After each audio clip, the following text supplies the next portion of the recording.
കഴിഞ്ഞ ദിവസം നമ്മൾ ചിന്തിക്കുവാനിടയായിത്തുന്ന എബ്രായലേഖനം 10-ാം അധ്യായം നമ്മൾ പഠിച്ചു വന്നത് 31-ാമത്തെ വാക്യം വരെ വേഴ്സ് 31 അപ് ടു 31. പ്രധാനമായിട്ട് പുതുതായിട്ട് വന്നൊരു നോട്ട് ചെയ്താട്ട് എബ്രായലേഖനത്തിൽ 4 പ്രധാനപ്പെട്ട മുന്നറിയിപ്പ്, 4 വാർണിംഗ് ഇൻ ദ ഹീബ്രൂസ്. എബ്രായലേഖനത്തിലെ 4 പ്രധാനപ്പെട്ട മുന്നറിയിപ്പ്, അതിൽ 4ാമത്തെ മുന്നറിയിപ്പിലാണ് നമ്മൾ നിൽക്കുന്നത്.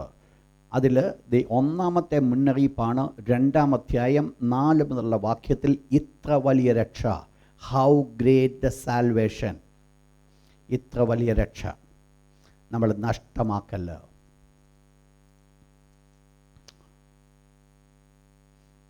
രണ്ടാമത്തെ മുന്നറിയിപ്പാണ് ഹീബ്രൂസ് ചാപ്റ്റർ 3, എബ്രായലേഖനം 3-ാം അധ്യായം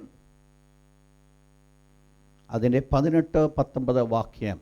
ഒബീഡിയൻസ്, അനുസരണം, ദൈവവചനത്തെ അനുസരിക്കേണ്ട ആവശ്യകത, ദൈവവചനം അനുസരിക്കേണ്ട ആവശ്യകത. 3ാമത്തെ മുന്നറിയിപ്പ് Hebrews chapter 5 verse 11 onwards, spiritual immaturity, spiritual immaturity.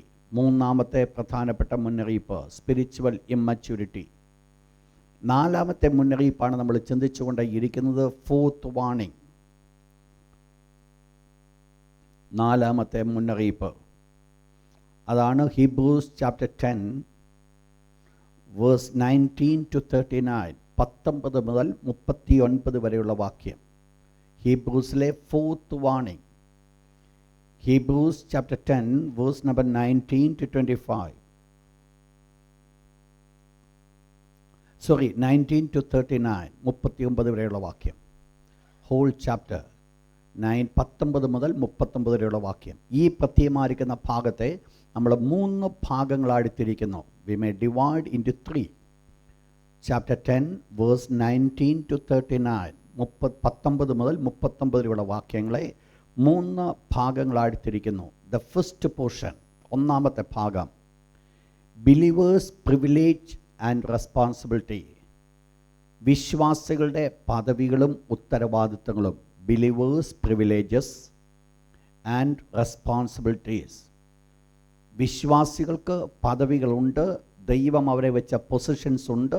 ആ പൊസിഷൻ അനുസരിച്ച് അവർക്കൊരു ഉത്തരവാദിത്തമുണ്ട്, റെസ്പോൺസിബിലിറ്റീസ് ഉണ്ട്. അതാണ് വേഴ്സ് 19 to 25.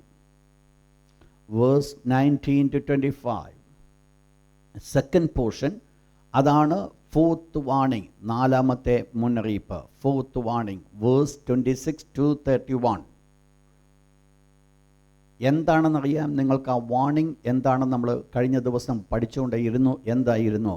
സ്റ്റെഡ് ഫാസ്റ്റ്നെസ്, മുൻപോട്ട് നിലനിൽക്കേണ്ട ആവശ്യകത, ക്രിസ്തീയ ജീവിതത്തിൽ നിലനിൽക്കേണ്ട ആവശ്യകത. സ്റ്റെഡ് ഫാസ്റ്റ്നെസ്, സ്റ്റെഡ് ഫാസ്റ്റ്നെസ് അതാണ് പ്രധാനമായിട്ട് 4ാമത്തെ മുന്നറിയിപ്പ്. അല്ലെങ്കിൽ ഡു നോട്ട് ടേൺ ബാക്ക്, പിന്നോട്ട് നോക്കരുത്. ഒന്ന് ബ്രാക്കറ്റിൽ കൊടുത്താട്ട് സ്റ്റെഡ് ഫാസ്റ്റ്നെസ്, അല്ല എങ്കിൽ ഡു നോട്ട് ടേൺ ബാക്ക്, പിന്നോട്ട് നോക്കരുത്.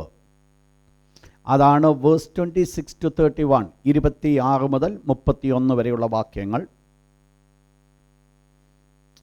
3ാമത്തെ portion exhortation to recall, exhortation to recall former victories, exhortation to recall former victories. കഴിഞ്ഞ നാളുകളിലെ വിജയത്തെ ഒന്നോർക്കുക. ഇന്ന് മുതൽ നമ്മൾ അതായിരിക്കും ചിന്തിക്കുന്നത്. ഹെഡിങ് നിങ്ങൾ not ചെയ്താട്ട്, exhortation to recall former victories. Exhortation to recall former victories. Verse 32 to 39, 32 മുതൽ 39 വരെയുള്ള വാക്യങ്ങളാണ് നമ്മൾ പഠിക്കുവാനായിട്ട് പോകുന്നത്. നിങ്ങൾക്കറിയാം, ഇവിടെ അപ്പോസ്തലനായ ദൈവത്തിൻ്റെ ദാസൻ എബ്രായലേഖന കർത്താവ് ഇപ്രകാരം എബ്രായ വിശ്വാസികളോട് പറയുന്നു, നിങ്ങൾ പിന്നോട്ട് നോക്കരുത്, പിന്നോട്ട് പോകരുത്. പിന്നെ എന്താണ് ആവശ്യം? നിലനിൽക്കേണ്ടത് ആവശ്യമാണ്. കണ്ടിന്യൂവിറ്റി വളരെ ആവശ്യമാണ്. കഴിഞ്ഞ ദിവസങ്ങളൊക്കെ നമ്മൾ സ്പിരിച്വൽ ഗ്രോത്തിനെ കുറിച്ച് പഠിച്ചപ്പോൾ പ്രധാനമായിട്ട് നമ്മൾ ഫോക്കസ് ചെയ്ത ഒരു വിഷയമാണോ ആ കണ്ടിന്യൂറ്റി, സ്ഥിരത, സ്റ്റെഡ്ഫാസ്റ്റ്നെസ്. നിങ്ങൾ മനസ്സിലാക്കണം, ഒരു സ്ഥിരതയില്ലെങ്കിൽ ആത്മീയ ജീവിതത്തിൽ വളർച്ചയില്ല. ഒരു സ്ഥിരതയില്ലെങ്കിൽ നമുക്ക് മുൻപോട്ട് പോകുവാൻ സാധ്യമല്ല. സ്ഥിരത നമുക്ക് വളരെ ആവശ്യമാണ്. പ്രത്യേകിച്ച് ഈ പർട്ടിക്കുലർ പോർഷനെ നമ്മൾ 3 ഭാഗങ്ങളായിത്തിരിക്കുന്നു. We may divide into 3. പ്രധാനമായിട്ട് ഡു നോട്ട് ടേൺ ബാക്ക്, അല്ലെങ്കിൽ പിന്നോട്ട് പോകരുതെന്നുള്ളതിനോ. അപ്പോൾ ദൈവത്തിൻ്റെ ദാസൻ പ്രധാനമായിട്ട് 3 വളരെ ശക്തമായിരിക്കുന്ന കാരണങ്ങൾ not ചെയ്താട്ടത്. 3 strong reasons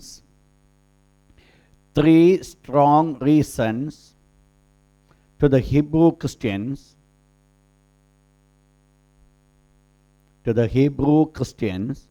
to continue steadfastly in their alliance to Christ. ക്രിസ്തുവുമായിരിക്കുന്ന ബന്ധത്തിൽ അവർ നിലനിൽക്കേണ്ടതിൻ്റെ 3 പ്രധാനപ്പെട്ട കാരണങ്ങൾ, 3 വളരെ ശക്തമായിരിക്കുന്ന കാരണങ്ങൾ. ഒന്നാമത്തെ കാരണം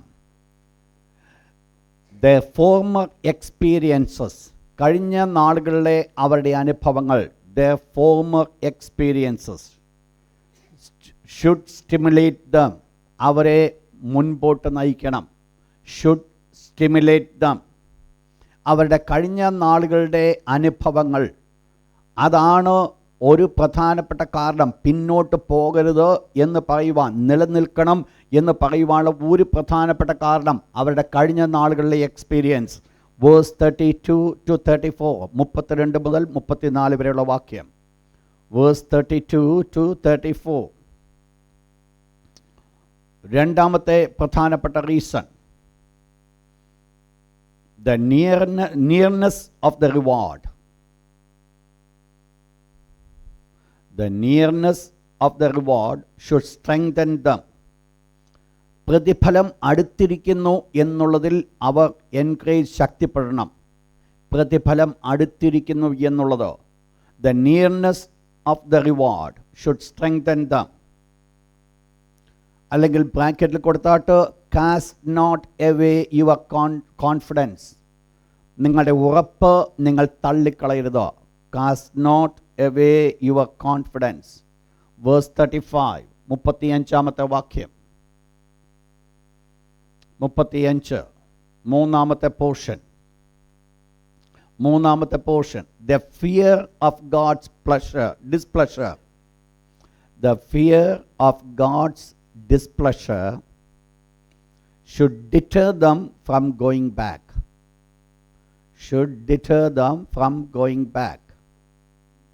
The fear of God's displeasure should deter them from going back.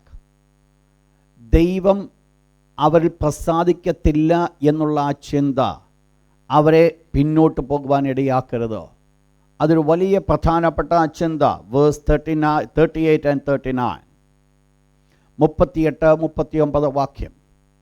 ഇന്ന് രാത്രി നമ്മളതിൻ്റെ ഫസ്റ്റ് പോർഷൻ നമ്മൾ നിൽക്കുവാൻ പോകുകയാണ്. വീണ്ടും not ചെയ്താട്ട് their former experience should stimulate them. Their former experiences should stimulate them.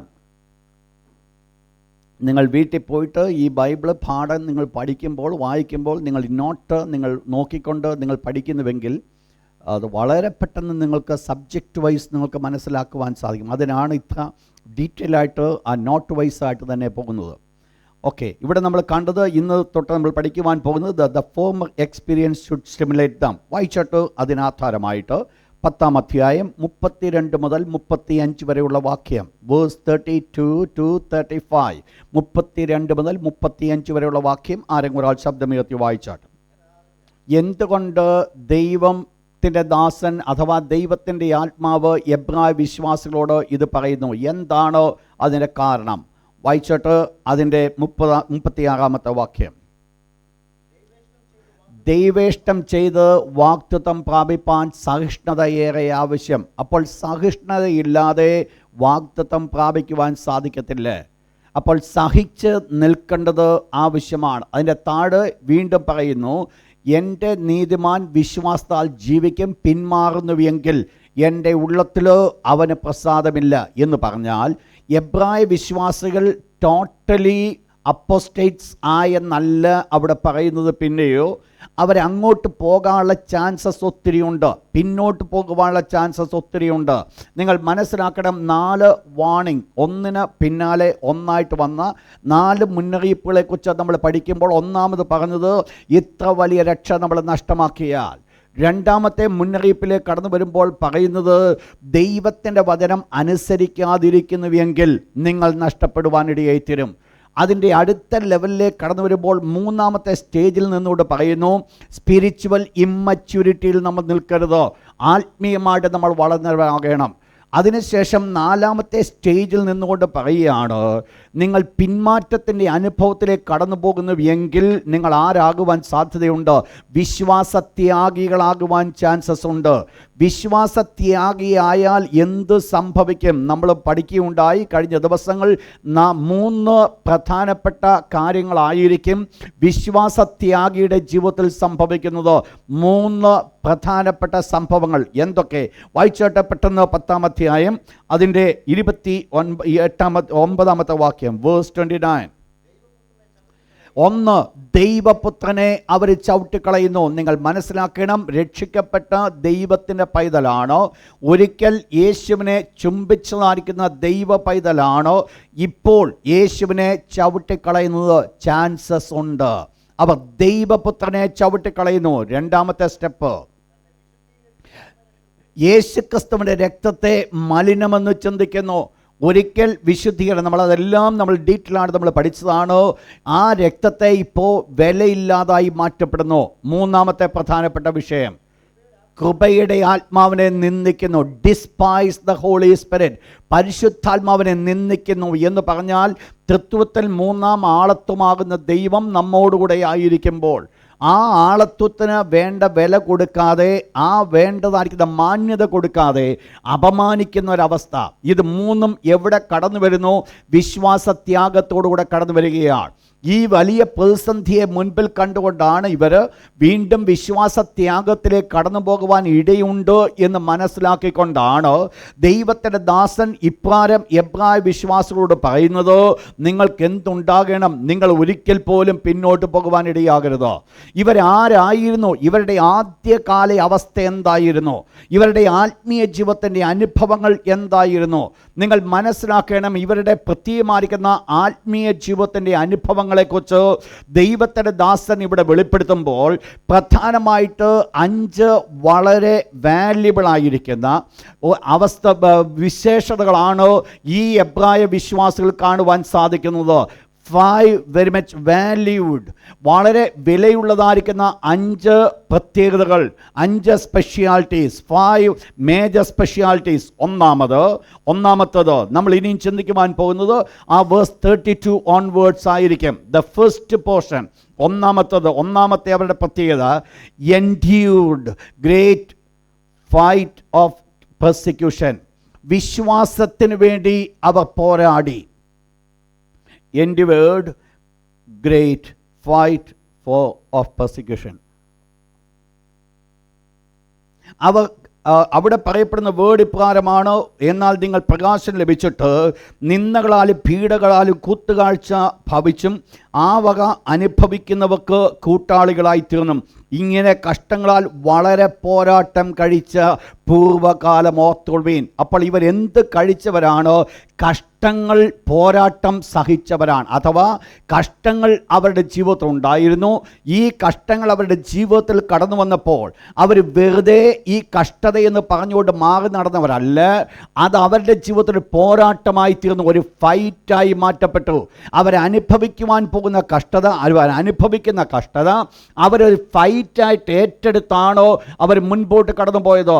നിങ്ങൾ മനസ്സിലാക്കണം, അവിടെ ഈ പ്രത്യേകമായിരിക്കുന്ന ഈ കഷ്ടത അവർക്ക് ഒരു പോരാട്ടമായിട്ട് അവർ ഏറ്റെടുത്തപ്പോൾ അവരുടെ അടുത്ത സ്റ്റെപ്പ് എന്തായിരുന്നു? അതുകൊണ്ട് അവർക്ക് ലഭിച്ചത് നെക്സ്റ്റ് പറയുന്നത്, they were made, note that, they were made a gazing stock, G-I-Z-I-N-G, gazing stock, both by reproaches and afflictions. both by reproaches and afflictions. നമ്മൾ ചിന്തിക്കും, ഇതെല്ലാം വൺ ബൈ വൺ ആണ് നമ്മൾ ചിന്തിക്കും. അവിടെ പറയപ്പെടുന്ന വേർഡ് ഇപ്രകാരമാണ്: നിന്ദകളാലും പീഡനങ്ങളാലും കൂത്തുകാഴ്ചയായി അവർ ഭവിച്ചു. അവർ കൂത്തുകാഴ്ചയായി മാറി, പരസ്യമായിട്ട് ഒരു അവഹേളന വിഷയമായി മാറി. ആര്? എബ്രായ വിശ്വാസികളോടാണ് ഈ പറയുന്നത്. നിങ്ങൾ ശ്രദ്ധിച്ചോണം, സാധാരണപ്പെട്ട ഒരു കൂട്ടം ആൾക്കാരോടല്ല ദൈവത്തിൻ്റെ ദാസൻ ഇവിടെ പറയുന്നത്. വളരെ ദൈവത്തിന് വേണ്ടി വളരെ കഷ്ടം അനുഭവിച്ചതായിരിക്കുന്ന ഒരു കൂട്ടം വിശ്വാസികളോട് ദൈവത്തിൻ്റെ ദാസൻ ഇവിടെ പറയുകയാണ്. ഒന്ന്, അവരുടെ ജീവിതത്തിൽ സംഭവിച്ചത് പോരാട്ടം. അവരുടെ കഷ്ടങ്ങൾക്ക് വേണ്ടി അവർ പോരാടിക്കൊണ്ടിരുന്നു. അവരുടെ ജീവിതത്തിൽ കഷ്ടങ്ങൾ കടന്നു വന്നപ്പോൾ ആ കഷ്ടതയ്ക്ക് വേണ്ടി അവർ പോരാട്ടമുള്ളവരായിരുന്നു. അവർ അതിനെ ജയിക്കുവാൻ തക്കവണ്ണം അവർ ആഗ്രഹിച്ചു. ഒരിക്കൽ പോലും അവരതിനെ തള്ളിക്കളയല്ല ചെയ്തത്. പിന്നെയോ ധൈര്യത്തോടെ അവർ മുൻപോട്ട് കടന്നു. രണ്ട്, ഇത് മുഖാന്തരം സംഭവിച്ചത് അവർ ലോകത്തിന് ഒരു കൂത്തുകാഴ്ചയായി മാറി, ഒരപമാന വിഷയമായിട്ട് ഈ വിശ്വാസികൾ മാറി. മൂന്നാമത്തെ പ്രധാനപ്പെട്ട പോയിന്റ്, വേഴ്സ് 35, 34 വാക്യം. മൂന്നാമത്തെ പ്രത്യേകത അതിൻ്റെ 34 വാക്യം ഒന്ന് വായിച്ചാട്ട്. മൂന്നാമത്തെ അവരുടെ പ്രത്യേകത, they became companions of them. അവർ അങ്ങനെയുള്ളവർക്ക് കൂട്ടാളികളായിത്തീർന്നു. They became companions of them. നാലാമത്തെ അവരുടെ പ്രത്യേകത, തടവുകാരോട് അവർ സഹതാപം കാണിച്ചു. They showed compassion on those that are in chains. തടവുകാരോട് അവർ സഹതാപം കാണിച്ചു. അഞ്ചാമത്തെ പ്രധാനപ്പെട്ട പ്രത്യേകത,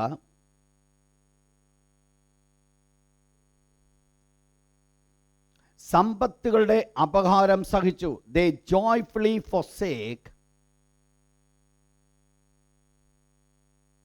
their goods. അവർ സമ്പത്തുകളുടെ അപഹാരം സന്തോഷത്തോടെ സഹിച്ചു. നിങ്ങൾ മനസ്സിലാക്കണം, ഇത്രയും ഗുണമുള്ള സ്പെഷ്യൽ ക്വാളിറ്റീസ് ഉള്ള ദൈവജനത്തോടാണോ ദൈവത്തിൻ്റെ ദാസൻ പറയുന്നത് നിങ്ങൾക്ക് വിശ്വാസത്യാഗത്തിലേക്ക് കടന്നു പോകാൻ പറ്റുമെന്ന്? അപ്പോൾ സാധാരണപ്പെട്ട ഒരു വിശ്വാസഗണമല്ല ഇത്. പിന്നെയോ അവരുടെ ജീവിതത്തിൽ എക്സ്ട്രാ ഓർഡിനറി ആയിട്ട് ദൈവത്തിന് വേണ്ടി ജീവിപ്പാൻ കാരണമായിത്തീർന്ന ആദ്യകാലത്തിലെ വിശ്വാസ വീരന്മാരെ പോലെ ദൈവത്തിന് വേണ്ടി നിൽക്കുവാൻ ഇടയായിത്തീർന്ന ഒരു ഗണത്തെയാണ് നമ്മളിവിടെ കാണുന്നത്. എന്താണ് ഇവരുടെ ആദ്യത്തെ അവസ്ഥ? ഒന്ന് വായിച്ചാട്ട്, വേഴ്സ് 32, 32 വാക്യം. വളരെ മനസ്സിലാക്കേണ്ട ഒരു കാര്യമാണ്.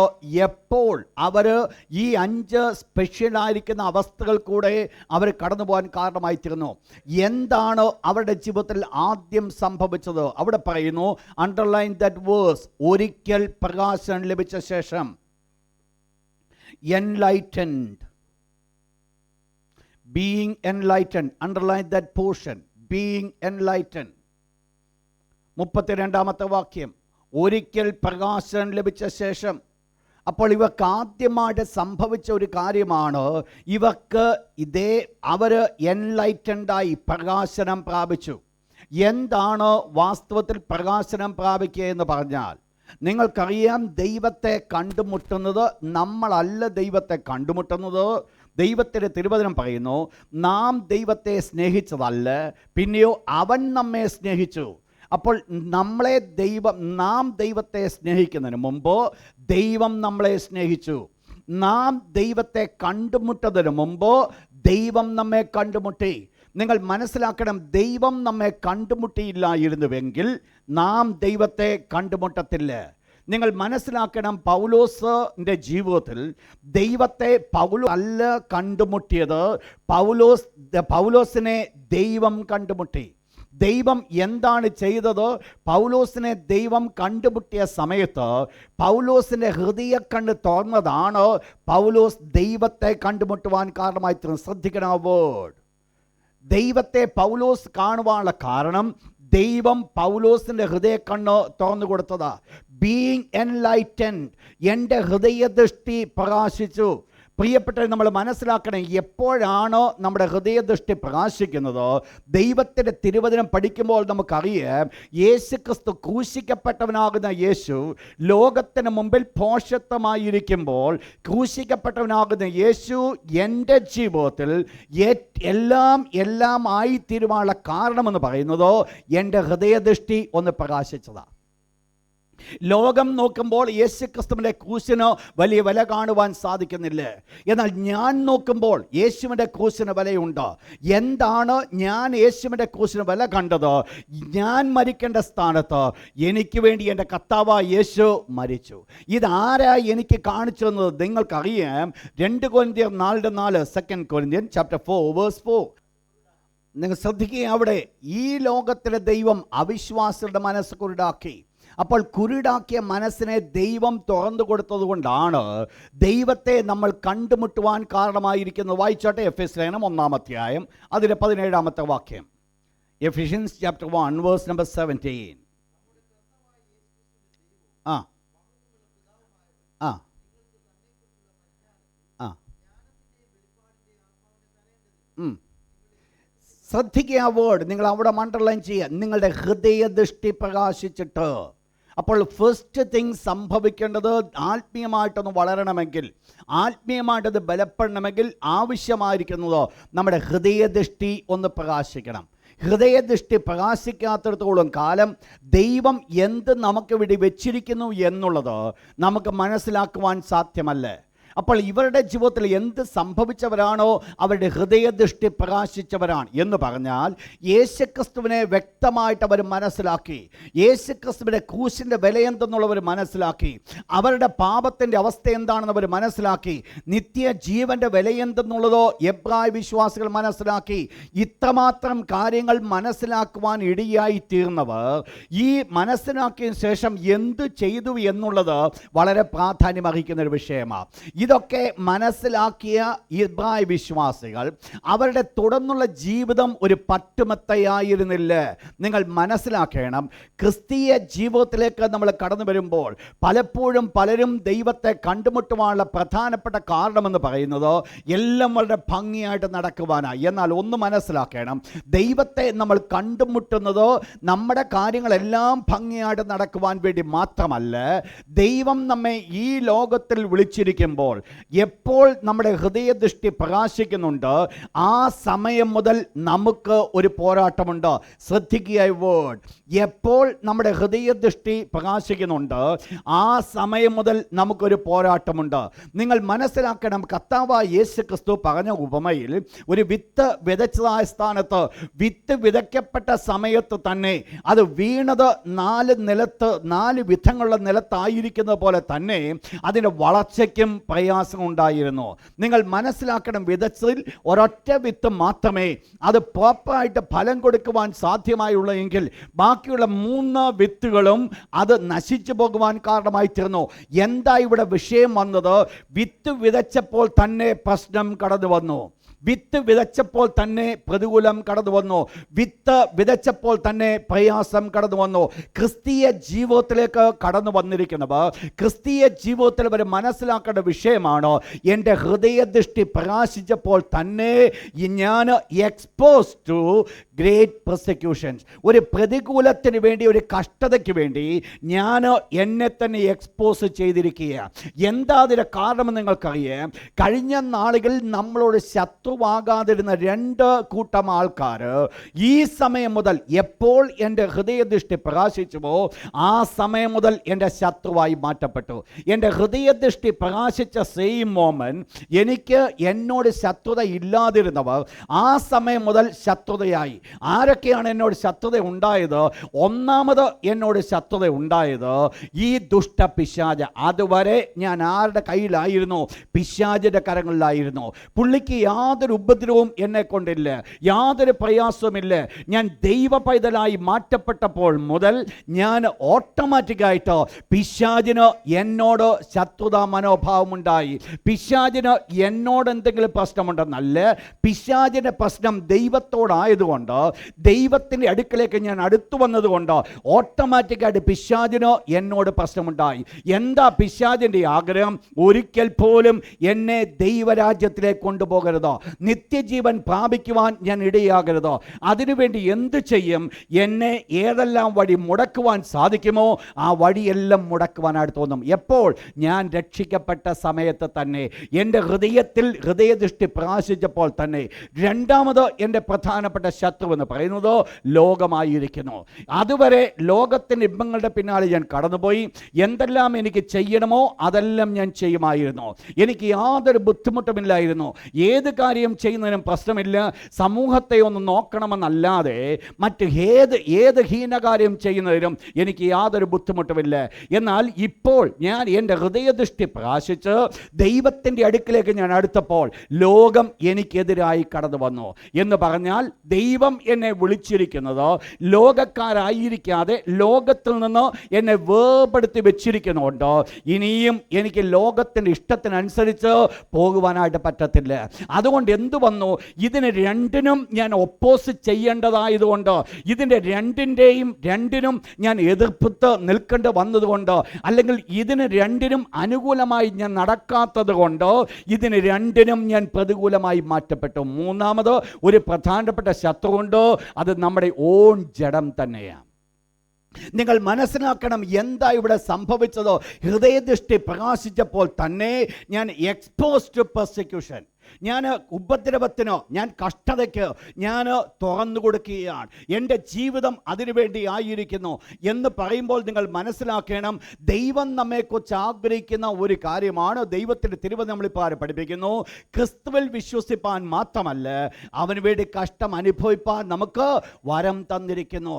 നിങ്ങൾ മനസ്സിലാക്കണം, നമുക്ക് ലഭിച്ചതായിരിക്കുന്ന ഒരു വലിയ അനുഗ്രഹമാണ് അവന് വേണ്ടി കഷ്ടം അനുഭവിക്കുക എന്ന് പറഞ്ഞാൽ, ദൈവത്തിന് വേണ്ടി വേർതിരിക്കപ്പെടുവാൻ ആഗ്രഹിക്കുന്ന ദൈവത്തിൻ്റെ മക്കൾ ദൈവത്തിൻ്റെ മഹത്വത്തിന് വേണ്ടി കഷ്ടം അനുഭവിക്കേണ്ടത് വളരെ ആവശ്യമായിരിക്കുന്നു.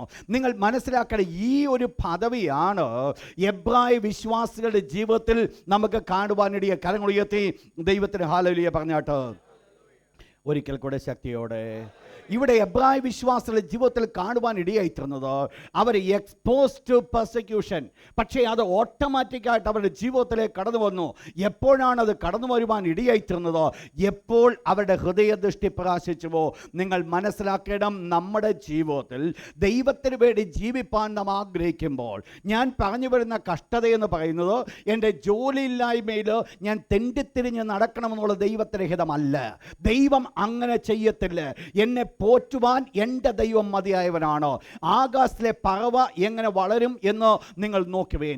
അവയ്ക്ക് വേണ്ടത് സ്വർഗ്ഗസ്ഥനായ ദൈവം കരുതുന്നുവെങ്കിൽ എൻ്റെ ജീവിതത്തിൽ ആവശ്യമായിരിക്കുന്നത് എനിക്ക് വേണ്ടി കരുതുന്ന ഒരു ദൈവമുണ്ട്.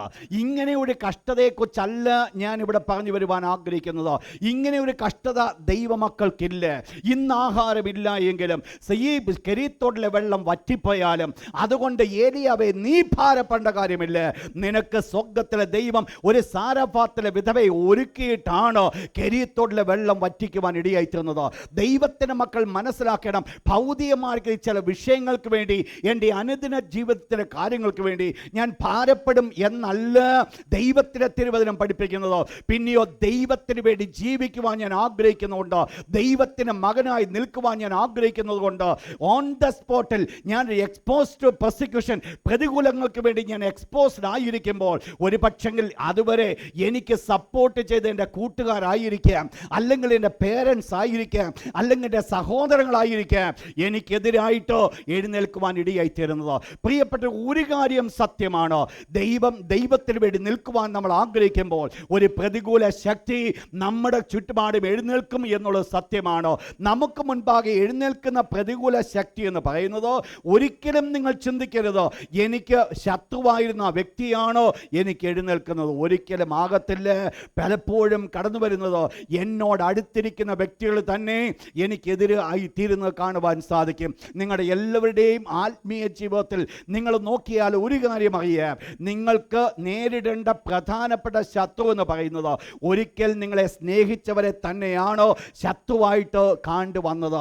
എന്താ അതിന് കാരണമെന്നാണെന്നറിയാമോ? കഴിഞ്ഞ നാളുകൾ ഞാൻ അവരോടുകൂടെ നടന്നപ്പോൾ എനിക്കും അവർക്കും യാതൊരു ബുദ്ധിമുട്ടുമില്ല. എന്നാൽ ദൈവത്തിന് വേണ്ടി ഞാൻ ജീവിക്കേണ്ടി വന്നപ്പോൾ, അവരുടെ കൂട്ടുകെട്ടിൽ നിന്ന് മാറേണ്ട ഒരു സിറ്റുവേഷൻ ഞാൻ കടന്നു വന്നപ്പോൾ, അവിടെയാണ് അവരെന്നോട് എതിർക്കുവാൻ കാരണമായിരിക്കുന്നത്. ഇന്ന് രാത്രി ദൈവത്തിൻ്റെ തിരുവചനം കേൾക്കുന്ന പ്രിയപ്പെട്ടവരോട് ഒരു സത്യം ഞാൻ വിളിച്ചു പറയട്ടെ. വാസ്തവത്തിൽ ഹൃദയദൃഷ്ടി പ്രകാശിച്ചിട്ടും ഇന്നും ആ പഴയ കൂട്ടുകെട്ടിൽ നിന്ന്, പഴയതായിരിക്കുന്ന അറ്റ്മോസ്ഫിയറിൽ നിന്ന്, പഴയതായിരിക്കുന്ന സഹകരണത്തിൽ നിന്ന് ജീവിതത്തിൽ മാറ്റം വന്നിട്ടില്ല എങ്കിൽ അതിൻ്റെ അർത്ഥം എന്നാണെന്ന് അറിയാമോ? ഇതുവരെ വരേണ്ട മാറ്റങ്ങൾ, രൂപാന്തരം ജീവിതത്തിൽ വന്നിട്ടില്ല എന്നുള്ളതാണ് അക്ഷരീയമായിട്ട് അവിടെ വെളിപ്പെടുന്നത്. ശ്രദ്ധിക്കണം, ഞാൻ ദൈവ പൈതലാകുന്നതിന് മുമ്പ് എനിക്കൊരു കൂട്ടുകെട്ടുണ്ട്, എനിക്കൊരു ബന്ധമുണ്ട്. ആ ദൈവ പൈതലായതിനു ശേഷം എൻ്റെ ജീവിതത്തിലൊരു മാറ്റം അതുമായിട്ടുള്ള ബന്ധത്തിൽ വന്നിട്ടില്ല എങ്കിൽ അതിൻ്റെ അർത്ഥം ജീവിതത്തിൽ വരേണ്ട മാറ്റം ഇതുവരെ വന്നിട്ടില്ലെന്നുള്ളതാണ്. നിങ്ങൾ മനസ്സിലാക്കണം. അതുകൊണ്ട് എല്ലാം വിട്ടേച്ച് പോകുക എന്നുള്ളതല്ല ഞാനിവിടെ പറഞ്ഞു വരുന്നത്. ഒരു ദൈവ പൈതലായിരിക്കുമ്പോൾ അവൻ്റെ ജീവിതത്തിൽ അവൻ്റെ പ്രായം ആഗ്രഹമെന്ന് പറയുന്നത് ദൈവത്തെ പ്രസാദിപ്പിക്കുക എന്നുള്ളതായിരിക്കും. ദൈവത്തെ പ്രസാദിപ്പിക്കണമെങ്കിൽ ദൈവത്തിൻ്റെ ഹിതപ്രകാരം നിൽക്കേണ്ടത് ആവശ്യമായതുകൊണ്ട് ഓട്ടോമാറ്റിക്കായിട്ട് ഞാൻ അതിനെ ഒപ്പോസ് ചെയ്യുന്നതായിട്ട് വരികയാണ്. എന്താ ഈ എബ്രായ വിശ്വാസികളുടെ പ്രത്യേകത? ഇവർക്ക് ഒരു പ്രകാശനം ലഭിച്ചു. പ്രകാശനം ലഭിച്ചതിന് ശേഷമായിട്ട് ഇവർ വളരെ പ്രതികൂലങ്ങൾ കൂടെ കടന്നുപോയി. എന്താ ഇവരുടെ ഒന്നാമത്തെ പ്രതികൂലത? ഇവർ എക്സ്പോസ്ഡ് പെർസിക്യൂഷൻ, ഉപദ്രവങ്ങൾ അവരുടെ മുന്നാലെ കടന്നു വരികയാണ്. ഉപദ്രവങ്ങൾ അവരെ തേടി കടന്നു വരികയാണ്. ഉപദ്രവങ്ങൾ അവർ സഹിക്കുന്നതായിട്ട് വരികയാണ്. നിങ്ങൾ മനസ്സിലാക്കണം, ഇന്ന് ഞാനും നിങ്ങൾ ഒരു ക്രിസ്തീയ വിശ്വാസിയായി ജീവിക്കണമെങ്കിൽ വലിയ ബുദ്ധിമുട്ടുകളൊന്നും നമുക്ക് അനുഭവിക്കേണ്ട വിഷയമില്ല. നമ്മുടെ ഇന്ത്യ ദേശത്താണെങ്കിൽ മതത്തിൽ മാറ്റപ്പെടുവാനുള്ള എല്ലാവിധമായിരിക്കുന്ന അനുകൂലങ്ങളും തന്നിട്ടുണ്ട്. ആരെയും നിർബന്ധിച്ച് മാറ്റുക എന്നല്ലാതെ സ്വയമായിട്ടൊരു വ്യക്തി മാറുവാൻ ആഗ്രഹിക്കുന്നുവെങ്കിൽ യാതൊരു ബുദ്ധിമുട്ടുമില്ല. പ്രിയപ്പെട്ട, ഇപ്രകാരമുള്ള ഒത്തിരി ഗുണങ്ങൾ ഇന്ന് ഞാനും നിങ്ങൾ ജീവിക്കുന്ന ഈ ലോകത്തിലുണ്ടെങ്കിലും അന്നത്തെ എബ്രായ വിശ്വാസികളുടെ ജീവിതത്തിൽ അതായിരുന്നില്ല അന്നത്തെ സിറ്റുവേഷൻ. എന്തായിരുന്നു അവരുടെ അവസ്ഥ നിങ്ങൾ മനസ്സിലാക്കണം. ഇപ്രകാരം ആരെങ്കിലും ഇങ്ങനെ മതം മാറിയാൽ, യേശുക്രിസ്തുവിന്റെ നാമത്തിലേക്ക് ആരെങ്കിലും അടുത്തു വന്നാൽ, അന്ന് ചിന്തിച്ചിരുന്ന എബ്രായ വിശ്വാസികളുടെ അഥവാ ഈ യഹൂദന്മാരുടെ ചിന്ത എന്ന് പറയുന്നത് ഇങ്ങനെയുള്ളതിനെ രണ്ടെണ്ണത്തിനെ കൊന്നാൽ അവർക്ക് സ്വർഗം വളരെ പെട്ടെന്ന് കിട്ടുമെന്നാണ്. എന്ന് പറഞ്ഞാൽ ദൈവമക്കളെ ഉപദ്രവിക്കുക എന്നുള്ളതും ദൈവമക്കളെ കൊല്ലുക എന്നുള്ളതുമായിരുന്നു അവരുടെ അന്നത്തെ ഒരു പ്രധാനപ്പെട്ട ചിന്ത. നിങ്ങൾക്കറിയാം, ഒരു ശൗല് എന്ത് ചെയ്യുവാനായിട്ട് ശൗൽ തയ്യാറെടുത്ത് മുൻപോട്ട് പോയി. മഹാപുരോഹിതൻ്റെ അധികാരപത്രമുണ്ട്, ഗവൺമെൻറ് ഭാഗത്ത് ലഭിക്കേണ്ട പേപ്പറുമുണ്ട്. ഇതുകൊണ്ട് താൻ ചെയ്യുവാൻ ആഗ്രഹിച്ചത് ദൈവമക്കളെ ഉപദ്രവിക്കുവാനും പിടിച്ചുകെട്ടുവാനും ആഗ്രഹിച്ചുകൊണ്ട് മുൻപോട്ട് കടന്നു പോകുക. നിങ്ങൾ മനസ്സിലാക്കണം, അന്ന് ഒരു വ്യക്തി പബ്ലിക്കലി ഞാനൊരു ദൈവ പൈതലാണെന്ന് പറയുവാനായിട്ട് അല്പം ഭയപ്പെടേണ്ട സമയമാണ്. എൻ്റെ വിഷയം അവിടെയാണ്. ഇന്ന് നമുക്ക് ആ ഭയത്തിൻ്റെ ആവശ്യമില്ല. പക്ഷേ അന്ന് ഞാനൊരു ദൈവ പൈതലെന്ന് പറയണമെങ്കിൽ അല്പം ഭയപ്പെടേണ്ട ഒരു സമയമാണ്. അല്പം ഭയത്തോടെ മാത്രമേ ദൈവ പൈതലാണെന്ന് പറയുവാൻ സാധിക്കുകയുള്ളൂ. കാരണം ആരെങ്കിലും ദൈവ പൈതലാണെന്ന് പറഞ്ഞു കഴിഞ്ഞാൽ അന്നത്തെ യഹൂദ സമുദായം അവരെ അങ്ങ് ഒറ്റപ്പെടുത്തി. ആരുമായിട്ട് യാതൊരു ബന്ധമില്ലാതെ ഒരൊറ്റപ്പെട്ട അവസ്ഥയിലേക്ക് കടന്നു പോകുന്ന. അത് മാത്രമല്ല, ഇഷ്ടംപോലെ പ്രതികൂലങ്ങൾ അവരുടെ ജീവിതത്തിലേക്ക് കടന്നു വരുന്നു. നിങ്ങൾക്കറിയാം, ദൈവത്തിന് വേണ്ടി അവർ സഹിക്കുവാനായിട്ട് ഇടയായിത്തീർന്നപ്പോൾ അവർ ദൈവമക്കളായി തീർന്നുവെന്നുള്ളതോ യേശുക്രിസ്തുവിൻ്റെ മക്കൾ എന്നുള്ള വെളിപ്പാട് വ്യക്തമായിട്ട് അവർ വെളിപ്പെടുത്തിയ സമയം തന്നെ അവർ ഉപദ്രവങ്ങൾ അനുഭവിക്കേണ്ടതായിട്ട് വന്നു. അപ്പോസ്തലന്മാർ ഉൾപ്പെടെയുള്ള ഒരു വലിയ സംഘത്തെ പിടിക്കുവാനും അടിക്കുവാനും ബുദ്ധിമുട്ടിക്കുവാനും തുടങ്ങിയത് നിങ്ങൾക്കറിയാം. ഇത്രമാത്രം ഉപദ്രവങ്ങൾ സഹിക്കേണ്ട ഒരു സന്ദർഭത്തിൽ ഈ എബ്രായ വിശ്വാസികളായിരുന്നപ്പോഴും അവരുടെ ജീവിതത്തിൽ എന്ത് ചെയ്തുവെന്ന് നിങ്ങൾ മനസ്സിലാക്കണം. ഈ ലഭിച്ചതായിരിക്കുന്ന പ്രതികൂല പ്രതികൂലത്തിൻ്റെ കാറ്റുകൾ അഥവാ പ്രതികൂലങ്ങൾ അവരുടെ ജീവിതത്തിൽ ആഞ്ഞടിച്ചപ്പോൾ വിശ്വാസ ജീവിതത്തിൽ നിന്ന് മാറിപ്പോകാതെ വിശ്വാസത്തിന് വേണ്ടി പോരാടുവാൻ തക്കവണ്ണം അവർക്ക് മനസ്സുണ്ടായി എന്നുള്ളതാണ് ഒരു വിഷയം. നിങ്ങൾ മനസ്സിലാക്കണം, ഇവർ പോരാട്ടം കഴിച്ചു. എന്തായിരുന്നു ഇവരുടെ പോരാട്ടം? എന്തിനു വേണ്ടി അവർ ഫൈറ്റ് ചെയ്തത്? ഇവർ ഫൈറ്റ് ചെയ്തത് തങ്ങളെ എതിർത്ത ശക്തിയോടായിരുന്നില്ല. പിന്നെയോ ഏത് വിശ്വാസത്തിന് വേണ്ടി അവർ നിന്നുവോ ആ വിശ്വാസം നിലനിൽക്കുവാനാണോ അവർ പോരാടുവാനിടയായി. ശ്രദ്ധിക്കണേ, എൻ്റെ വചനം എൻ്റെ കേൾക്കുന്നത് ശ്രദ്ധിക്കണമേ. അവർ പോരാടിയത് അവരുടെ പ്രശ്നങ്ങളല്ല, അവർ പോരാടിയത് അവരുടെ മുൻപിൽ കടന്നു വന്ന പ്രതികൂലങ്ങളല്ല, അവരെ അടിച്ച വ്യക്തികളോട് പ്രതികാരം ചെയ്യുവാനല്ല അവർ പോരാടിയത്. പിന്നെ അവരുടെ പോരാട്ടം എന്തിനു വേണ്ടിയായിരുന്നു? വിശ്വാസ ജീവിതത്തിന് വേണ്ടി ഇറങ്ങിത്തിരിച്ചു. വിശ്വാസം നിലനിൽക്കേണ്ടതിന് വേണ്ടി അവർ പോരാടേണ്ടത് ആവശ്യമായിരുന്നു. എന്ന് പറഞ്ഞാൽ അവരുടെ ജീവിതത്തിൽ കടന്നു വന്ന പോരാട്ടം എന്ന് പറയുന്നത് തിരിച്ചെന്തെങ്കിലും അങ്ങോട്ട് ചെയ്യുക എന്നുള്ളതല്ല. ഇങ്ങോട്ട് എന്തെല്ലാം ഏൽക്കേണ്ടി വന്നാലും വിശ്വാസത്തിന് വേണ്ടി നിൽക്കുക എന്നുള്ളതായിരുന്നു അവരുടെ പോരാട്ടമായിരുന്നു. ശ്രദ്ധിക്കണേ, ഞാൻ ഈ പറയുന്ന വേർഡ്. നമുക്കുള്ള പോരാട്ടം എന്ന് പറയുന്നത് അതാ. നമുക്കുള്ള പോരാട്ടം എന്ന് പറയുന്നത് നമ്മളെ എതിർക്കുന്നവർക്ക് തിരിച്ച് 2 അടി കൊടുക്കുക എന്നുള്ളതല്ല നമുക്കുള്ള പോരാട്ടം. പിന്നെയോ തിരിച്ച് നമ്മെ അടിക്കുവാനായിട്ട് വ്യക്തി മുൻപോട്ട് കടന്നു വരുമ്പോൾ വിശ്വാസത്തിന് വേണ്ടി ഒരു വിശ്വാസി എങ്ങനെ പെരുമാറണം, ആ പെരുമാറേണ്ട അനുഭവത്തിനനുസൃതമായിട്ട് ഒരു വിശ്വാസി ജീവിക്കുന്നതിന് വേണ്ടിയാണോ അഥവാ അവൻ്റെ വിശ്വാസത്തിന് വേണ്ടിയാണോ അവൻ പോരാടേണ്ടത്? ശ്രദ്ധിക്കുക, നിങ്ങൾ മനസ്സിലാക്കുകയും ചിന്തിക്കുക. ആ ഒരു വിശ്വാസത്തിന് വേണ്ടി അവർ പോരാടേണ്ടി വരുമ്പോൾ എന്താ വരുന്നത്?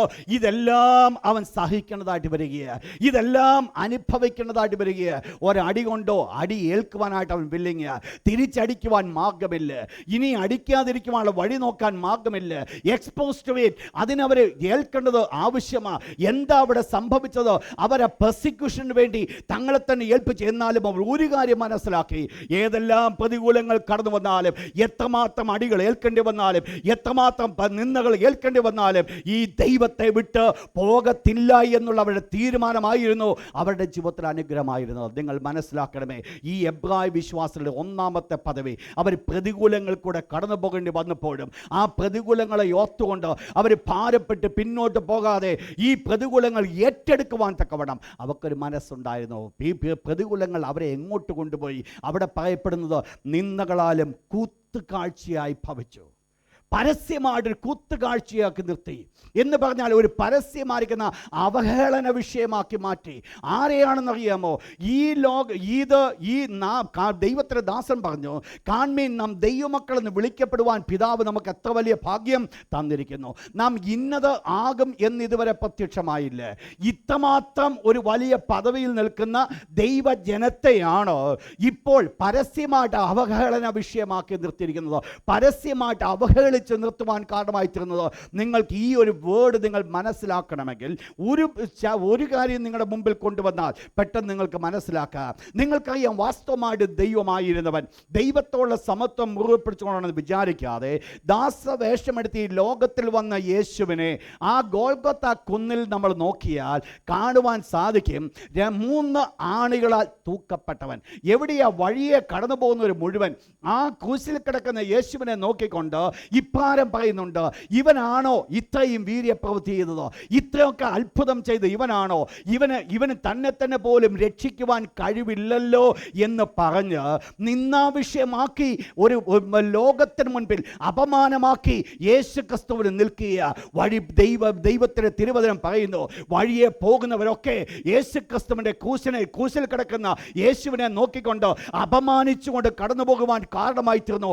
നിങ്ങൾ മനസ്സിലാക്കണം, എന്താ അവിടെ സംഭവിച്ചെന്നറിയാമോ? ദൈവത്തിന് ഹിതത്തിന് വേണ്ടി ദൈവത്തിന് ഇഷ്ടം നിവർത്തിക്കുവാൻ തക്കവണ്ണം യേശു ക്രിസ്തു ഈ ഭൂമിയിൽ കടന്നു വന്നപ്പോൾ യേശു ക്രിസ്തുവിന്റെ കാൽവരി ക്രൂശിലെ മരണം ലോകത്തിന് മുൻപിൽ ഒരു കൂത്തുകാഴ്ചയായിരുന്നു എന്ന് മനസ്സിലാക്കണം.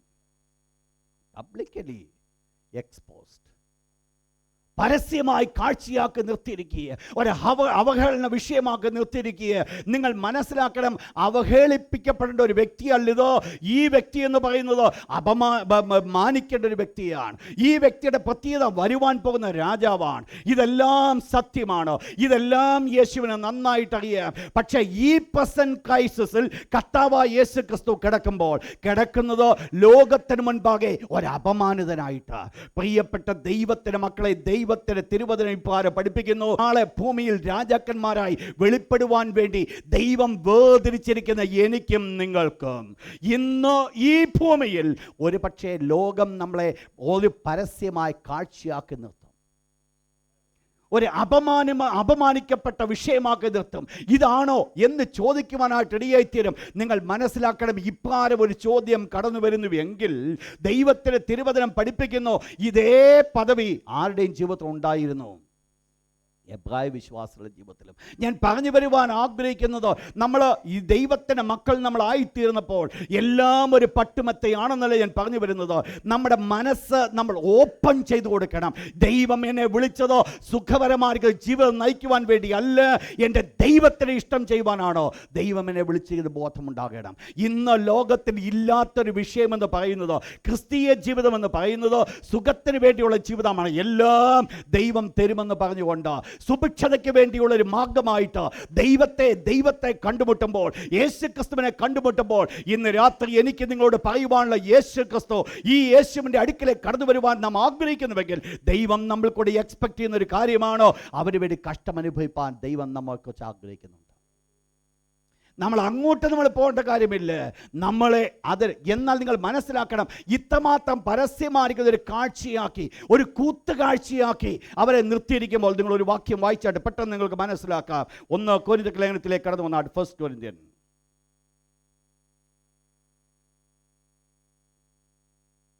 4-ാം അധ്യായം 9-ാമത്തെ വാക്യം.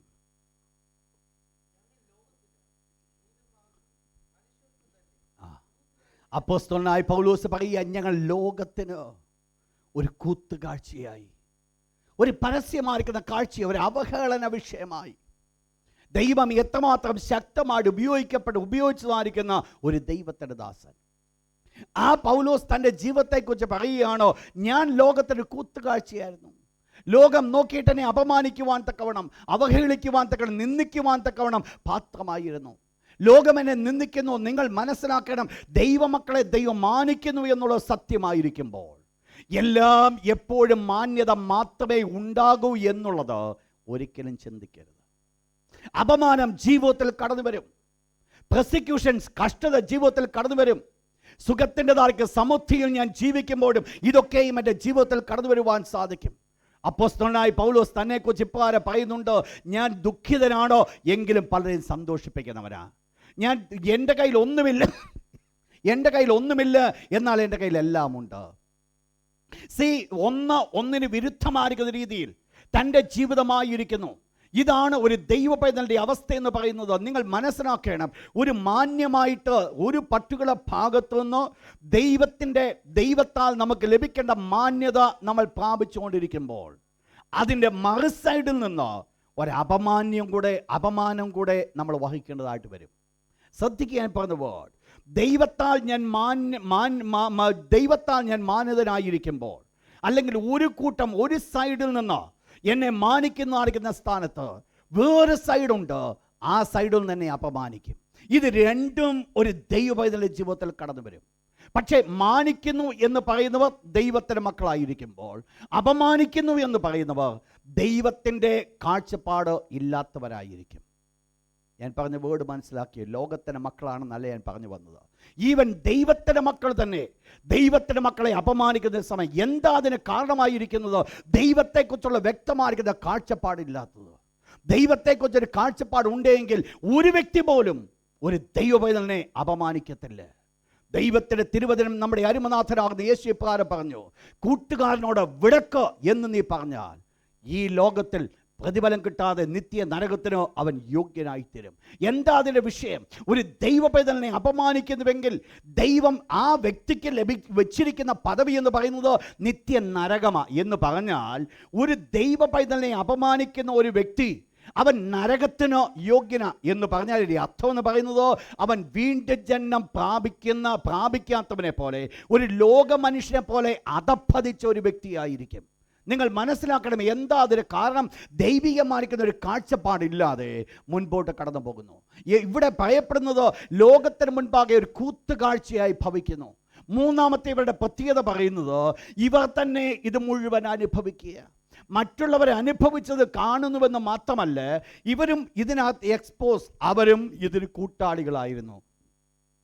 They became companions of them. അതിനവർ കൂട്ടാളികളായി തീരുവാനിടയായി തീർന്നു. നാലാമത്തെ അവരുടെ പ്രത്യേകത എന്ന് പറയുന്നത്, അവർ സമ്പത്തുകളുടെ അപഹാരം സഹിച്ചു, സന്തോഷത്തോടെ അവർ വിട്ടുകളഞ്ഞു. അവരുടെ സമ്പത്ത് അവർ വേണ്ടെന്ന് വെച്ചു. എന്താ കാരണം നിങ്ങൾക്കറിയാം. അന്ന് ഇസ്രയേലിൽ ഒരു ദൈവ പൈതലാണ് എന്ന്, യേശുവിൻ്റെ നാമത്തിൽ ആണ് ആരെങ്കിലും വന്നാൽ അവർക്കുണ്ടായിരുന്ന അപ്പൻ്റെയും പൊതു അവകാശങ്ങൾ മുഴുവൻ ഗവൺമെൻറ് കണ്ടുകെട്ടുമായിരുന്നു. ഒരു വസ്തു പോലും അവർക്ക് കൊടുക്കത്തില്ല. അവർക്കൊരു അവകാശവും അവർക്കന്നില്ലായിരുന്നു. എല്ലാ അവകാശങ്ങളും അവരുടെ നശിക്കുമായിരുന്നു. അവർ ഒന്നുമില്ലാത്തവരായിട്ടാണ് മുൻപോട്ട് പോകേണ്ടി വന്നത്. ഇപ്രകാരം ഇത്രയും കാര്യങ്ങൾ നഷ്ടപ്പെടും എന്ന് മനസ്സിലാക്കിയിട്ടും അവർ ദൈവത്തിന് വേണ്ടി നിന്നുവെന്നുള്ളത് ആ വിഷയം. ഇത് എങ്ങനെ സഹിച്ചു? ആ വേർഡ് പറയുന്നു, സമ്പത്തുകളുടെ അപഹാരം സന്തോഷത്തോടെ സഹിച്ചു എന്ന് പറഞ്ഞാൽ ദൈവത്തിന് വേണ്ടി ഇത് വിട്ടുകൊടുക്കുവാൻ അവർക്ക് യാതൊരു മടിയും ഉണ്ടായിരുന്നില്ല. വേദനയോടുകൂടെ അല്ല അവരിത് കൊടുക്കുവാൻ ഇടയായിത്തീർന്നത്, പിന്നെയോ സന്തോഷത്തോടെ അവർ കൊടുക്കുവാൻ ഇടയായി എന്ന് പറഞ്ഞാൽ, ഈ യേശു ക്രിസ്തുവിനെ ആണ് എനിക്ക് വേണ്ടത്. എൻ്റെ സമ്പത്ത്, ഈ ലോകത്തിലെ സമ്പത്ത് എനിക്കില്ലെങ്കിലും എൻ്റെ യേശു മതിയെന്ന് അവർ തീരുമാനിച്ചവരാ. നിങ്ങൾ മനസ്സിലാക്കി, ഇത്രമാത്രം സന്തോഷത്തോടുകൂടെ നമ്മുടെ നിർബന്ധമായിട്ട് നമുക്കുള്ളതൊക്കെ ആരെങ്കിലും എടുത്താൽ നമുക്ക് തിരിച്ച് ചോദിക്കുവാൻ മാർഗമില്ലാത്തതുകൊണ്ട് നമ്മൾ വിട്ടുകളയും. പക്ഷെങ്കിൽ പലപ്പോഴും വിട്ടുകൊടുക്കുന്നത് സന്തോഷത്തോടെയാകത്തില്ല. പലപ്പോഴും വിട്ടുകൊടുക്കുന്നത് ഒരു വേദനയോടായിരിക്കും. ഒരു പിറുപിറുപ്പെങ്കിലും അതിനകത്ത് കാണും, എൻ്റെ മുഴുവൻ അവൻ എടുത്തുകൊണ്ട് പോയെന്ന്. എന്നാൽ ഇവിടെ ഈ എബ്രായ വിശ്വാസികളെ കുറിച്ച് അതല്ല കാണുന്നത്. ഇവരുടെ ജീവിതത്തിൽ സംഭവിച്ചത്, ഇത്രമാത്രം സമ്പത്തുകളുടെ അപഹാരം സംഭവിക്കേണ്ടി വന്നിട്ടും അവർ സന്തോഷത്തോടെ വിട്ടുകൊടുത്തു എന്ന് പറഞ്ഞാൽ, ഒരു കൈമാറ്റം ചെയ്യുവാൻ അവർ ആഗ്രഹിച്ചപ്പോൾ, അവരുടെ സമ്പത്ത് ഒന്ന് കൈമാറ്റം ചെയ്യുവാൻ ആഗ്രഹിച്ചപ്പോൾ അവർ തിരഞ്ഞെടുത്തത് യേശു ക്രിസ്തുവുമായിട്ടുള്ള ബന്ധമാണ്. The relationship with Jesus Christ. യേശുവിനോടുള്ള ബന്ധം അവർ തിരഞ്ഞെടുക്കുവാൻ ഇടയായിത്തീർന്നു. അവർ കണ്ടത് ഈ ലോകത്തിന് സമ്പത്തേക്കാൾ വളരെ വലുതായിട്ട് അവർ കാണുവാൻ ഇടയായിത്തീർന്നത് ഈ യേശു ക്രിസ്തുവിനോടുള്ള ബന്ധമാണ്. നിങ്ങൾ മനസ്സിലാക്കണം, ഇത്രമാത്രം ദൈവത്തിന് വേണ്ടി വിട്ടുകൊടുക്കുവാൻ മനസ്സുള്ളവർ, ഇത്രമാത്രം ദൈവത്തിന് വേണ്ടി വിട്ടുകൊടുത്തവരോടാണോ ദൈവത്തിന്റെ ദാസൻ ഈ വേർഡ് പറയുവാൻ കാരണമായി തീർന്നത്. എന്തുകൊണ്ട് അവർ വിട്ടുകൊടുത്തു എന്നുള്ളത് നിങ്ങൾ മനസ്സിലാക്കണം. വെറുതെ അവർ പോഷന്മാരായതുകൊണ്ടല്ല വിട്ടുകൊടുത്തത്. അവരുടെ മുൻപിൽ ഒരു കാഴ്ചപ്പാടുണ്ടായിരുന്നു. അവരുടെ മുൻപിലുള്ള കാഴ്ചപ്പാട്, അത് ആ വേർഡ് 34ാമത്തെ വേർഡ് ഒരിക്കൽ കൊടുന്ന് വായിച്ചാണ്, വേഴ്സ് 34. അപ്പോൾ എന്തുകൊണ്ട് അവരത് ചെയ്തത് എന്നറിയാം. അവിടെ പറയുന്നു, സ്വർഗത്തിൽ എന്തുണ്ട്? നിലനിൽക്കുന്ന ഉത്തമ സമ്പത്ത്. അപ്പോൾ ഇവർ വെച്ചു മാറുവാൻ ഇടയായിത്തീർന്നത് ഭൗതികമായിരിക്കുന്ന അവരുടെ സാമ്പത്തികമായിരിക്കുന്ന നഷ്ടം എന്തായിട്ട് അവർ കണ്ടുമുട്ടി. സ്വർഗത്തിൽ നിലനിൽക്കുന്ന ഒരു സമ്പത്ത് നിങ്ങൾ മനസ്സിലാക്കണം. ഈ ഭൂമിയിൽ എൻ്റെ നാമത്തിന് വേണ്ടി എന്തെങ്കിലും വിട്ടുകൊടുത്താൽ, ഒരു പാത്രം വെള്ളം കൊടുത്താൽ അതിന് ഈ ഭൂമിയിൽ പ്രതിഫലം കൊടുക്കും, സ്വർഗത്തിലും പ്രതിഫലം കിട്ടുമെങ്കിൽ ഇവർ മനസ്സിലാക്കിയ ഒരു കാര്യമുണ്ട്. എൻ്റെ ദൈവത്തിന് വേണ്ടി യേശുവിനെ ഞാൻ സ്വീകരിക്കുവാൻ തക്കവണ്ണം എൻ്റെ സമ്പത്ത് പോയാലും വേണ്ടില്ല, യേശു മതിയെന്ന് അവർ തീരുമാനിച്ചപ്പോൾ അവർ നേടിയെടുത്തത്, ഇവിടെ നഷ്ടപ്പെട്ടത് മുഴുവൻ എവിടെ നേടി? ഇതാണ് അവർ കാണുവാൻ ഇടയായിത്തീർന്നത്. തങ്ങളുടെ ജീവിതത്തിൽ ഇതിനേക്കാൾ വലുതാണ് ദൈവത്തോടുള്ള ബന്ധമെന്ന് മനസ്സിലാക്കി, യേശു ക്രിസ്തുമാരുടെ കൂട്ടായ്മയെന്ന് മനസ്സിലാക്കി, യേശുവിനുള്ള കൂട്ടായ്മയ്ക്ക് വേണ്ടി ഇതെല്ലാം വിട്ടുകൊടുക്കുവാൻ അവർ കാരണമായി തീർന്നു. എന്നെ കേൾക്കുന്ന പ്രിയപ്പെട്ടവന് വിട്ടുകൊടുക്കുക എന്നുള്ളതല്ല നമ്മുടെ വിഷയമായിരിക്കുന്ന പക്ഷെങ്കിൽ, എൻ്റെയും നിങ്ങളുടെയും ജീവിതത്തിൽ ഉണ്ടാകേണ്ട ഒരു പ്രധാനപ്പെട്ട വിഷയം, എൻ്റെ യേശുവിന് വേണ്ടി ഞാൻ എന്ത് ചെയ്യുവാൻ ഒരുക്കപ്പെട്ടിരിക്കുന്നു എന്നുള്ളതോ ഞാനും നിങ്ങൾ മനസ്സിലാക്കേണ്ടതാണ്. ഒരു പക്ഷേ ഞാൻ കഷ്ടം അനുഭവിക്കുന്നില്ലായിരിക്കാം, അതിൻ്റെ അർത്ഥം ഞാൻ കഷ്ടം അനുഭവിക്കേണ്ട എന്നല്ല. എന്താണ് എൻ്റെ മെൻറ്റാലിറ്റി? എൻ്റെ യേശു ക്രിസ്തുവിനെ ഞാൻ തിരഞ്ഞെടുക്കുവാൻ തക്കവണ്ണം എനിക്ക് ഉപദ്രവം സഹിക്കേണ്ടി വരുമെങ്കിൽ എന്താണോ ഞാൻ ചൂസ് ചെയ്യുവാൻ പോകുന്നത്? എൻ്റെ യേശുവിന് വേണ്ടി ഞാൻ അപമാനിക്കപ്പെടുമെങ്കിൽ എന്താണോ ഞാൻ ചൂസ് ചെയ്യുവാൻ പോകുന്നത്? എൻ്റെ യേശു ക്രിസ്തുവിന് വേണ്ടി എൻ്റെ സമ്പത്ത് ഞാൻ നഷ്ടപ്പെടുത്തണമെങ്കിൽ എന്താണ് ഞാൻ ചൂസ് ചെയ്യുവാൻ പോകുന്നത്? എൻ്റെ യേശു ക്രിസ്തുവിന് അത് എത്രമാത്രം സന്തോഷത്തോടെ ചെയ്യുവാൻ എനിക്ക് ഇടവരും. ഇത് എൻ്റെ ജീവിതത്തിൽ എൻ്റെ മെൻറ്റാലിറ്റി ആയിട്ട് കടന്നു വരുന്നുവെങ്കിൽ ഞാനിത് വിട്ടുകളയണമെന്നല്ല ദൈവം ആഗ്രഹിക്കുന്നത്. വിട്ടുകളഞ്ഞാലും ഇല്ലെങ്കിലും എനിക്ക് അതിനോടൊരു പ്രതിപത്തി ഉണ്ടാകത്തില്ല, അതെൻ്റെ ജീവിതത്തോട് അടുക്കത്തില്ല.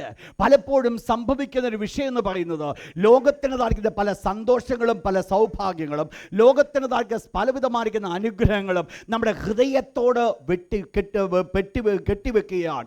ഇതാണ് ലോത്തിൻ്റെ ഭാര്യയ്ക്ക് സംഭവിച്ചത്. എന്താ ലോത്തിൻ്റെ ഭാര്യയ്ക്ക് സംഭവിച്ചത്?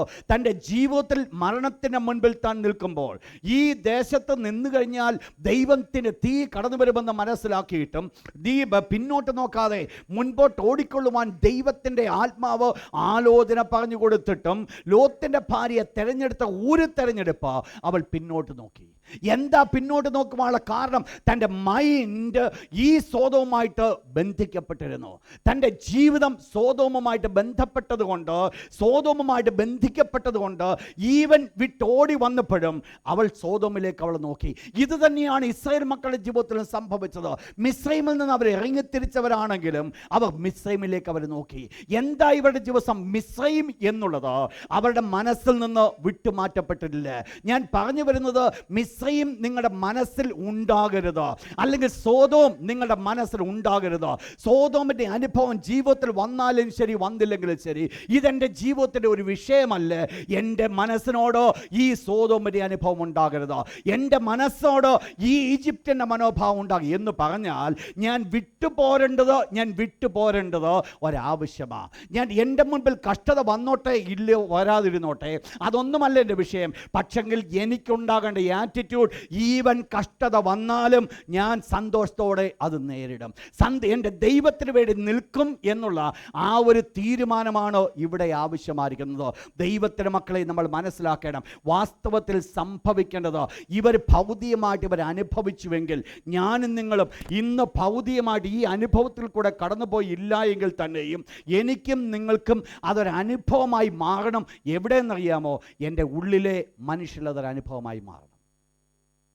എൻ്റെ ആറ്റിറ്റ്യൂഡ് അതായിരുന്നു. നിങ്ങൾ മനസ്സിലാക്കുക, ഞാൻ പറഞ്ഞതുപോലെ ഈവൻ ഞാൻ ഭൗതികമായിട്ട് എനിക്ക് ആ ഒരു പ്രശ്നമില്ല, എൻ്റെ മുൻപിൽ ആ ഒരു പ്രതികൂലങ്ങളില്ല, എൻ്റെ മുൻപിൽ ആ പെർസിക്യൂഷൻസ് ഇല്ല, എൻ്റെ മുൻപിൽ എൻ്റെ സമ്പത്തിനെ നഷ്ടപ്പെട്ട് വരത്തില്ല, ഇതൊക്കെ എൻ്റെ മുൻപിൽ ഇല്ല എങ്കിലും എൻ്റെ മനസ്സ്, എൻ്റെ മൈൻഡ് എന്ന് പറയുന്നത് ഇതുമായിട്ട് ഒരിക്കലും ബന്ധിക്കപ്പെടുവാനല്ല. എനിക്കുണ്ടാകേണ്ട ആറ്റിറ്റ്യൂഡ്, എൻ്റെ ദൈവത്തിന് വേണ്ടി ഇത് വിട്ടുകൊടുക്കേണ്ടി വന്നാൽ ഞാൻ വിട്ടുകൊടുക്കും, എൻ്റെ ദൈവത്തിന് വേണ്ടി കഷ്ടം അനുഭവിക്കേണ്ടി വന്നാൽ ഞാൻ കഷ്ടം അനുഭവിക്കും, എൻ്റെ ദൈവത്തിന് വേണ്ടി മിസ്രൈം വിടേണ്ടി വന്നാൽ ഞാൻ മിസ്രൈം വിടും, എൻ്റെ ദൈവത്തിന് വേണ്ടി ഞാൻ എന്ത് ചെയ്യേണ്ടി വന്നാലും ഞാൻ ചെയ്യും. ഈ ഒരു ആറ്റിറ്റ്യൂഡ് എൻ്റെ ജീവിതത്തിൽ കടന്നു വരുന്നതാണ് ദൈവം നമ്മെക്കുറിച്ച് ആഗ്രഹിക്കുന്നത്. ഇവരുടെ ജീവിതത്തിൽ ഇത്രയും സഹിക്കുവാനുള്ള കാരണമെന്ന് പറയുന്നത് അവരുടെ മനസ്സ് ആ ഒരു ആറ്റിറ്റ്യൂഡിൽ കൊണ്ട് നിർത്തിയെന്നുള്ളതാണ്. ഞാൻ പറയുന്നത് മനസ്സിലാകുന്നു? അവരുടെ മനസ്സ് ആ ആറ്റിറ്റ്യൂഡിൽ, ആ കാഴ്ചപ്പാട് കൊണ്ട് നിർത്തി. ഈ കാഴ്ചപ്പാട് അവർക്ക് ഉണ്ടായിരിക്കുന്നിടത്തോളം കാലം ഇനി അവരെ എവിടെല്ലാം കൊണ്ട് നിർത്തിയാലും, in the midst of all the സമൃദ്ധിയുടെ നടുവിൽ കൊണ്ടിവരെ നിർത്തിയാലും ഇവരൊക്കെ ആ സമൃദ്ധി ഇവരെ അനുഭവിക്കത്തില്ല. ഇതാണ് മോശയുടെ ജീവിതത്തിൽ നമ്മൾ കണ്ടത്. മിസ്രൈമിലെ കൊട്ടാരത്തിലെ സമൃദ്ധിയേക്കാൾ മോശ കൊട്ടാരത്തിൽ തന്നെ തെരഞ്ഞെടുത്തത് ദൈവജനത്തോടു കൂടെ കഷ്ടം അനുഭവിക്കുന്നത്. എവിടെ വസിച്ചത്? കൊട്ടാരത്തിൽ. കൊട്ടാരത്തിൻ്റെ സമൃദ്ധിയുണ്ട്, എല്ലാത്തിൻ്റെയും സർപ്ലസ് ആയിട്ട് സമൃദ്ധിയുടെ അബണ്ടൻസിൻ്റെ നടുവിൽ ഈ മോശ നിന്നപ്പോഴും മോശ ഏറ്റെടുത്തത് അബണ്ടൻസ് അല്ല. അതുകൊണ്ട് കൊട്ടാരത്തിലെ ആഹാരം കഴിച്ചില്ല നല്ല, കൊട്ടാരത്തിലെ വെള്ളം കുടിച്ചില്ല നല്ല, കൊട്ടാരത്തിലെ കിടക്കയിൽ കിടന്നില്ല നല്ല, ഇതൊക്കെ താൻ ചെയ്തുവെങ്കിലും മെൻറ്റാലിറ്റിയിൽ താൻ അതിനോട് ഒരു നോ പറഞ്ഞു. മനസ്സുകൊണ്ട് താൻ അതിനോടൊരു നോ പറഞ്ഞു. ഇതെൻ്റെ ജീവിതത്തിൽ കടന്നു വന്നാലും ദൈവജനം കഷ്ടം അനുഭവിക്കുന്നു, അതെൻ്റെ ജീവിതത്തിന് അനുഭവമായി മാറ്റപ്പെടണമെന്നുള്ളതോ മോശ ആഗ്രഹിച്ചതാണോ അനുഗ്രഹിക്കപ്പെടുവാൻ കാരണം? ഇന്ന് രാത്രി ഞാൻ ഓർപ്പിക്കട്ടെ, ഈ ഇസ്രായേൽ മക്കൾ, എബ്രായ വിശ്വാസികൾ ഇത്രയും അനുഭവത്തിൽ കൂടെ കടന്നുപോയി. ഇപ്പോൾ ദൈവത്തിൻ്റെ ദാസൻ വിളിച്ചു പറയുകയാണ്, നിങ്ങളൊന്ന് ഓർത്തോണേ, കഴിഞ്ഞ കാലം നിങ്ങളൊന്ന് ഓർത്തോണേ എന്ന് പറഞ്ഞാൽ ഇപ്പോൾ ഇവരിതൊന്നും അനുഭവിക്കുകയോ സഹിക്കുകയോ ചെയ്യുന്നില്ല ഇപ്പോൾ. എന്നാൽ ഒന്ന് ഓർത്തോണം, നിങ്ങൾ അന്ന് ഇത് അനുഭവിച്ചവരാ. അന്ന് നിങ്ങൾ ഇതൊക്കെ വിട്ടുകളഞ്ഞവരാ, അന്ന് നിങ്ങളൊക്കെ ഉപേക്ഷിച്ചവരാ, അന്ന് ഇത്രത്തോളം പോരാട്ടം നിങ്ങൾ സഹിച്ചവരാ. അതുകൊണ്ട് എന്താ പറയാൻ ആഗ്രഹിക്കുന്നത്? കുഞ്ഞേ, അത് തള്ളിക്കളയില്ല. നീ എന്തിനു വേണ്ടിയാണെന്ന് സമ്പത്തിന്റെ അപഹാരം വഹിച്ചത്, എന്തുകൊണ്ടാണ് നീ പോരാട്ടം നീ സഹിച്ചത്, തള്ളിക്കളയല്ലോ. ആ പ്രതിഫലം കടന്നു വരുവാൻ പോകുക, ആ അനുഗ്രഹം കടന്നു വരുവാൻ പോകുക. ഇന്ന് രാത്രി എന്നെ കേൾക്കുന്ന പ്രിയപ്പെട്ട ദൈവത്തിന്റെ മക്കളോട് ഞാൻ ഓർപ്പിക്കട്ടെ, ഒരു പക്ഷങ്ങൾ കഴിഞ്ഞ നാളുകൾ നമ്മൾ എന്ത് വിട്ടുകളഞ്ഞുവോ, ഒരു മഹാപ്രതിഫലത്തിന് വേണ്ടി എന്ത് വിട്ടുകളഞ്ഞുവോ, ഇന്ന് ഞാൻ ഓർപ്പിക്കട്ടെ, ഇനി ഞാൻ ഒരിക്കലും അത് പിന്നോട്ട് എടുക്കുവാനല്ല. പിന്നോട്ട് എടുക്കുന്നുവെങ്കിൽ അതിൻ്റെ അർത്ഥം എൻ്റെ ജീവിതം പിന്മാറ്റത്തിലേക്ക് പോയെന്നാ. ശ്രദ്ധിക്കാവോ? കഴിഞ്ഞ നാളുകൾ ഞാൻ വിട്ടുകളഞ്ഞത് ഇന്ന് ഞാൻ തിരിച്ചെടുത്താൽ അതിൻ്റെ അർത്ഥം ഞാൻ പിന്മാറ്റത്തിലേക്ക് പോയെന്നുള്ളതാ. ശ്രദ്ധിക്കുക വേർഡ്. കഴിഞ്ഞ നാളുകൾ ദൈവത്തിന് വേണ്ടി ഞാൻ വിട്ടുകളഞ്ഞത് ഇന്ന് ഞാൻ ഏറ്റെടുക്കുന്നുവെങ്കിൽ അതിൻ്റെ അർത്ഥം ഞാൻ പിന്മാറ്റത്തിലേക്ക് പോയെന്നുള്ളതാ.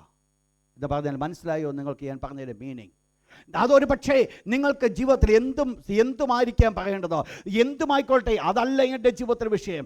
ഒരിക്കൽ ഞാൻ എന്തെങ്കിലും കാര്യത്തോട് നോ പറഞ്ഞിട്ടുണ്ടെങ്കിൽ ആ നോ പറഞ്ഞത് ഇന്ന് ഞാൻ ഏറ്റെടുക്കുന്നുവെങ്കിൽ അതിൻ്റെ അർത്ഥം ഈവൻ എ മൈന്യൂട്ട് തിങ്, ഒരു കൊച്ചു സംഭവമായിരിക്കാം, ലോകത്തിനുമ്പാകെ ഒരു ദോഷമായിരിക്കത്തില്ലേ, എൻ്റെ ദൈവത്തിന് വേണ്ടി ഞാനത് വിട്ടുകളഞ്ഞുവെന്ന് തീരുമാനിച്ചിട്ടോ വീണ്ടും ഞാൻ എടുക്കുന്നുവെങ്കിൽ അതിൻ്റെ അർത്ഥം പിന്മാറ്റ ജീവിതം കടന്നു വന്നു എന്നുള്ളതാണ്. പിന്മാറ്റ ജീവിതത്തിൻ്റെ ഒന്നാമത്തെ അണ്ടർസ്റ്റാൻഡ് ചെയ്യാൻ പറ്റുന്ന ഒന്നാമത്തെ മേഖലയാണ് കഴിഞ്ഞ നാളുകൾ എന്തിനെ വിട്ടുകളഞ്ഞുവോ അത് തിരിച്ചെടുക്കും. അവരെക്കുറിച്ച് ദൈവത്തിൻ്റെ തിരുവചനം പറയുന്നൊരു വേർഡുണ്ട്. അവരെക്കുറിച്ച് പറയുന്നത് ഈ തൻ്റെ ശബ്ദത്തിലേക്ക് വീണ്ടും തിരിഞ്ഞ നായെന്ന്. അതാണ് വേദപുസ്തകത്തിൽ അവർക്ക് പറയുവാനുള്ളത്. ദൈവത്തിൻ്റെ തിരുവചനത്തുമ്പാകെ നായെന്ന് പറയുന്നത് നികൃഷ്ടമായിരിക്കുന്ന ജീവിയാകുന്നുവെങ്കിൽ അത്രമാത്രം ഒരു നികൃഷ്ടമായിരിക്കുന്ന ഒരു വ്യക്തിയായിട്ടാണ് ആത്മീയനെ ചൂണ്ടിക്കാണിക്കുന്നത്. എന്താ സംഭവിച്ചത്? പിന്മാറ്റത്തിൻ്റെ അനുഭവത്തിലേക്ക് പോയി. എന്നെ കേൾക്കുന്ന പ്രിയപ്പെട്ടവരോട് ഞാൻ ഇവിടെ ഓർപ്പിക്കട്ടെ, എബ്രായ വിശ്വാസത്തോട് ദൈവത്തിൻ്റെ ദാസൻ പറയുക, കഴിഞ്ഞ നാളുകൾ നിങ്ങൾ ഇത്രയൊക്കെ സഹിച്ചു, ഇത്രയൊക്കെ ഉപദ്രവങ്ങൾ നിങ്ങൾ സഹിച്ചു, ഏതെല്ലാം പ്രതികൂലങ്ങൾ കടന്നു വന്നു, അതിലൊക്കെ മധ്യത്തിൽ നിങ്ങൾ ദൈവത്തിന് വേണ്ടി ധൈര്യമായി നിന്നു. എല്ലാം യേശുക്രിസ്തുവിലുള്ള വിശ്വാസത്തിന് വേണ്ടി സഹിക്കുവാൻ കാരണമായി തീർന്നു. ഇന്ന് നിങ്ങൾ ഒരിക്കലും അത് വിട്ടുകളയും. നമുക്കെല്ലാവർക്കും നമ്മുടെ കണ്ണുകളെ അടച്ചാട്ട്